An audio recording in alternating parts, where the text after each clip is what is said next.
안녕하세요. 도드람 양논농협동물병원의 한승재 의사입니다. 지금 제가 맡고 있는 지역은 전북 지역을 맡고 있고 그 외에 김제 FMC의 관리수의사 등 업무를 맡고 있습니다.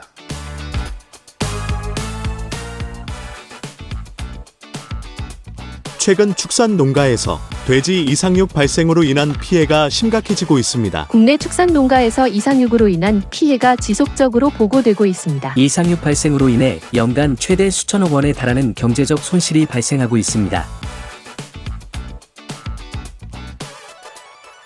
네, 안녕하세요. 안녕하세요. 네. 오늘은 그 FMD 접종하는 날이라서 수의사님께서 그 접종하는 부위를 좀 자세히 알려주시면 저희가 접종하는데 많은 도움이 될 것 같습니다. 알겠습니다. 오늘 하시는 거 보고 제가 한 마리 잡아서도 해보고 직원분들이 하시는 걸 같이 제가 옆에서 봐서 체크해 드리겠습니다. 네.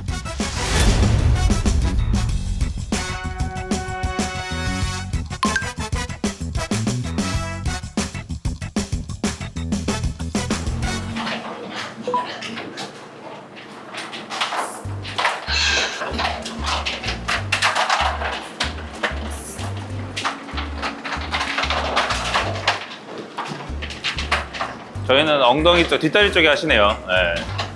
잘하고 계십니다. 네. 위치에는 큰 문제는 없고요. 주사 시간도 적절하게 잘 하시는 것 같습니다. 네. 너무 빠르게 하시지도 않고 또 안 좋은 농장은 하시고 나서 피 이런 게 많이 나오는데 피도 잘 안 나오고 네. 주사를 잘 하셨습니다. 네.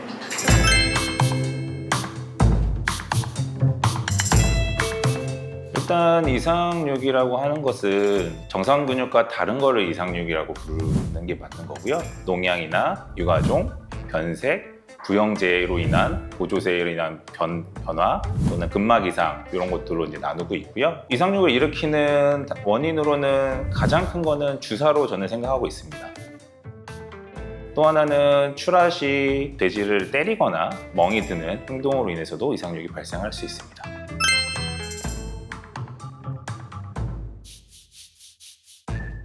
가장 좋은 방법은 이근부에 있는 이상육을 잡지 않습니까? 그렇기 때문에 거기에 주사를 피해가는 게 가장 좋은 방법이라 생각을 하고 있고요. 약제 선택도 중요합니다. 일부 항생제들 중에 보시면 백신이나 이상육을 늘리는 약제들이 존재를 합니다.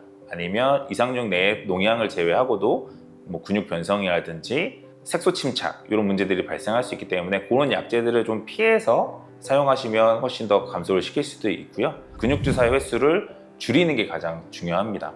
횟수가 늘어나면 늘어날수록 당연히 이상육은 많이 발생을 하는 거고요. 호흡기 질병이라든지 이런 항생제 처치를 줄일 수 있으면 가장 좋습니다. 꼭 그 항생제를 제외하고도 사용할 항생제들, 대체 항생제들은 존재를 합니다. 그 부분은 꼭 수의사들을 상의를 하셔가지고 약제를 변경하시는 걸 권장합니다.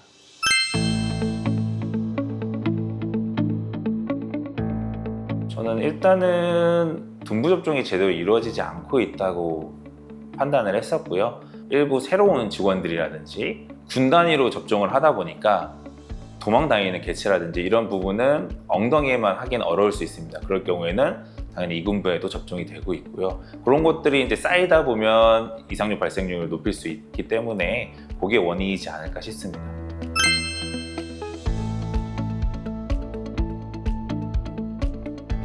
외국에서 추천하는 근육주사 부위는 어렸을 때는 둔부 접종, 뒷다리 접종은 가능하다라는 자료가 있고 그 외에는 모두 다 이근부에 접종을 하고 있습니다. 그 이유는 외국 같은 경우는 목심보다는 뒷다리나 이런 부위를 더 많이 먹는 것 때문일 거고요. 반대로 저희는 목심이나 이런 부위가 좀 더 비용이 높게 측정이 되기 때문에 둔부 주사를 더 권장하는 거라고 보시면 될 것 같습니다.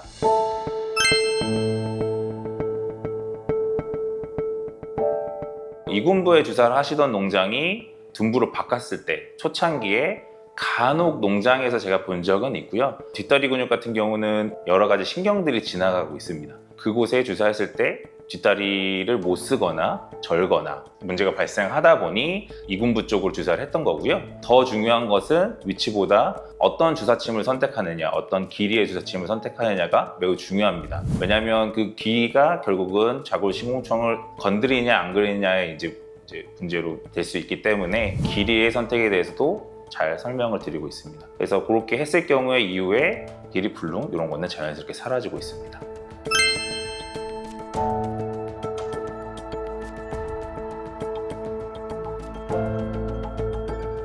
근육 주사라고 하는 거는 근육에만 들어가면 효과를 보일 수 있는 주사이기 때문에 어느 부위의 근육에 주사를 하셔도 문제가 없지만 이군부나 둔부라고 이제 보통 주사하는 이유는 그 부분에 근육이 가장 잘 형성이 되어 있고 큰 근육들로 이루어졌기 때문에 라고 보시면 됩니다.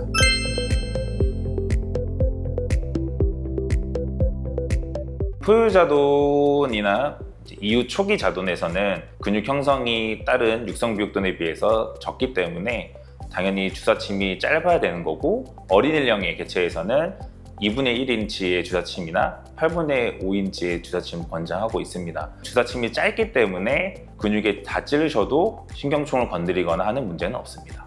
근육주사는 크게 피부에 수직으로 꽂아주시는 게 근육주사의 방법이고요. 피부면에 수직으로 꽂아주셔야 되는 겁니다. 그리고 부위로는 이군부와 둔부가 있는데 보통 이군부는 귀 뒤로 해서 삼각형을 그려서 그 삼각형 부위에 찔러주시면 되는 거고요. 수직으로. 둔부는 크게 뒷다리 쪽과 엉덩이 쪽이 존재를 하고 있습니다. 어린 인령의 포유자돈 또는 이후 초기 자돈에서는 뒷다리 주사를 권장을 드리고 있고요. 모돈이라든지 육성비육돈들은 요 위에 엉덩이 주사를 권장하고 있습니다. 근데 결국은 신경총은 이 안으로 지나가고 있기 때문에 그 주사를 하는 부위는 결국은 그 신경을 피하는 게 가장 큰 주의사항이라 보시면 되고 그 신경을 피하기 위해서는 당연히 인령에 맞는 주사침 게이지가 중요합니다.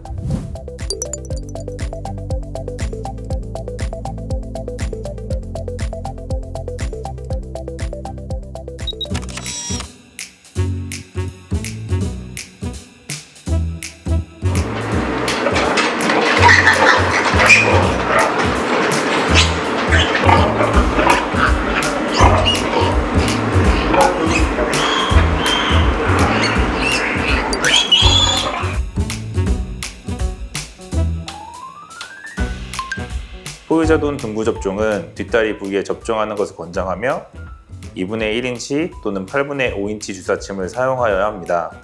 접종 시 피부에 수직으로 주사침 전체를 꽂아 천천히 약제를 주입하셔야 합니다.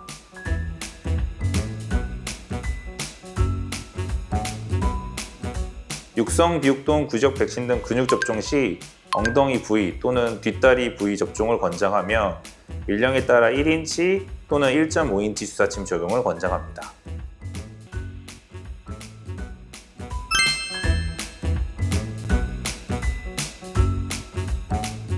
항생제 처치를 할 때 가장 효과가 빠른 거는 근육주사라고 보시면 됩니다. 그 다음이 음수로 첨가하는 경우, 그 다음이 사로 첨가라고 보시면 됩니다. 일부 서코나 마이코 백신회 같은 경우도 합제 같은 경우에는 오일리한 제품들이 존재합니다. 그런 제품들의 경우에는 이상률 발생을 할 수 있기 때문에 주사약의 경우에는 부표라고 있습니다. 부표에 따라서 써 있는 대로 주사를 하시는 게 가장 좋은 거고요. 임의대로 칵테일을 하거나 하는 경우에 여러 가지 약이 섞여가지고 주사가 되기 때문에 효과는 클 수 있지만 이상육 측면에서 보면 충분히 이상육을 늘릴 수 있습니다.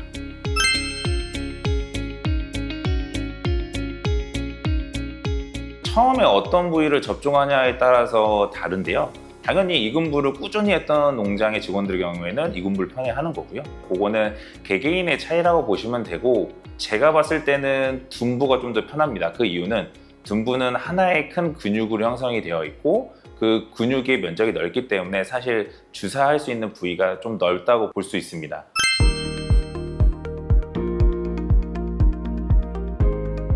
오두일침도 예전에 몇몇 원장님이나 수의사님이나 다른 분들이 몇 두일침을 했을 때 주사침이 온전히 유지가 되냐를 아마 실험을 하고 정하시지 않았을까 싶습니다. 근데 보통 분만사에서는 스톨당 1개 정도로 바꾸고 있고요. 동물용 주사침은 당연히 인체용 주사침에 비해서 강도나 이런 면에서 더 튼튼하기 때문에 저희가 권장드렸던 거는 15두에서 20두일침을 권장드리고 있습니다.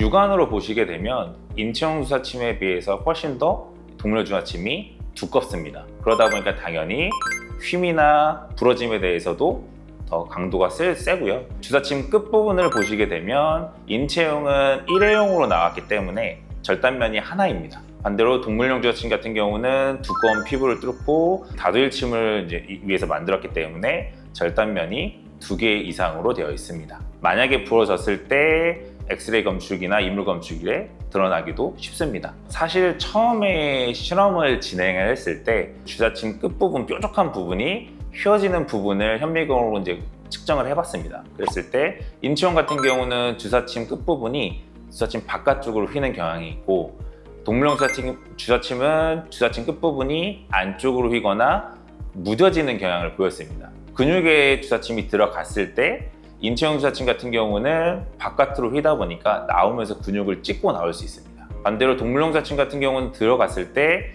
근육을 벌리면서 들어가겠지만 나올 때 찢지는 않겠죠. 그래서 그런 부분으로 봤을 때는 충분히 이상육을 줄 수 있다고 판단합니다. 조합원 농가에서 이상육 발생을 효과적으로 줄이는 방법은 다음과 같이 조사되었습니다. 접종하는 접종자가 누구이냐가 가장 중요한 거고요. 보통의 농장에서는 외국인 직원들이 접종을 하고 있기 때문에 농가 사장님들이나 대표님들 교육도 물론 중요하지만 직원들에게 직접적으로 교육을 해주는 게 매우 중요하다고 생각하고 있습니다. 백신 같은 경우는 줄일 수는 없습니다. 부지역 백신이라든지 돈열 백신 같은 경우는 국가적으로 접종을 하라고 권장하고 있기 때문에 그거는 꼭 접종을 해야 되는 부분인 거고, 그 외적으로 질병 관리를 더 강하게 하셔야 됩니다.